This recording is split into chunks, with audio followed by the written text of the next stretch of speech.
जय भीम नमो बुद्धाय. आंबेडकर हे केवळ नाव नाही, ते फॅशन नाही, ती ऊर्जा आहे. बाबासाहेब आंबेडकरांनी लोकांसाठी काय केलं हे प्रत्येकालाच माहीत आहे. त्या देशासाठी काय केलं हे प्रत्येकालाच माहीत आहे.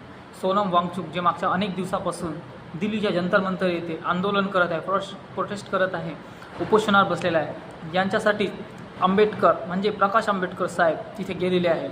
बघू शकता तुम्ही हे व्हिडिओ. प्रकाश आंबेडकर साहेबांनी सोनम वांगचुक यांची भेट घेतलेली आहे. त्यांची प्रकृती कशी आहे याबद्दल त्यांनी जाणून घेतलं आहे. इतकंच नव्हे तर अनेक पार्ट्यांचे लोक देखील तिथे पोहोचलेले आहेत. त्यामध्ये सुषमा अंधारे हे देखील तिथे पोहोचलेले आहे. अरविंद केजरीवाल साहेब ते देखील पोहोचलेले आहे.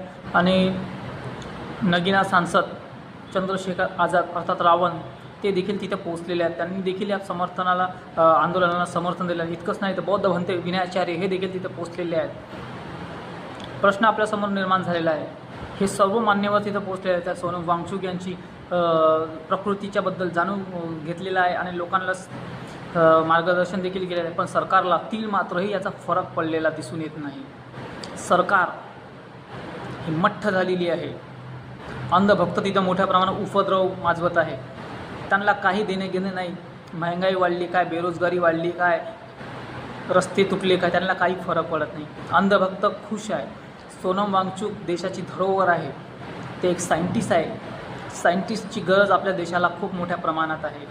पण काय करावं, सत्तेच्या नशेमध्ये चूर झालेली ही जी BJP सरकार आहे ती कशा पद्धतीने एका सायंटिस्टला देखील सोडत नाही आहे. बघा 18 दिवस उलटून गेलेले आहे. त्याची हालत खूप गंभीर झालेली आहे. याकडे ते लक्ष देत नाही आहे. धर्मेंद्र प्रधानचा इस्तीफा ते देत नाही आहे. आता काय होईल, 20 तारीखला दिल्लीमध्ये खूप मोठ्या प्रमाणात आंदोलन छेडण्याचा म्हटलेलं आहे. दिल्लीमध्ये खूप मोठ्या प्रमाणात आंदोलन होईल असं म्हटलेलं आहे 20 जुलैला. आता 20 जुलैवर सर्वांची नजर आहे. काय होईल काय नाही हे कोणीच सांगता येत नाही. तर मित्रांनो, सोनम वांगचुकच्या ह्या प्रोटेस्टला तुम्ही काय म्हणता हे आम्हाला कमेंट्स बॉक्समध्ये नक्की सांगा. आणि ह्या व्हिडिओला तुम्ही काय म्हणता हे देखील सांगा. सध्या आमच्याजवळ शब्द नाही, काय बोलावं. जय भीम नमो बुद्धाय.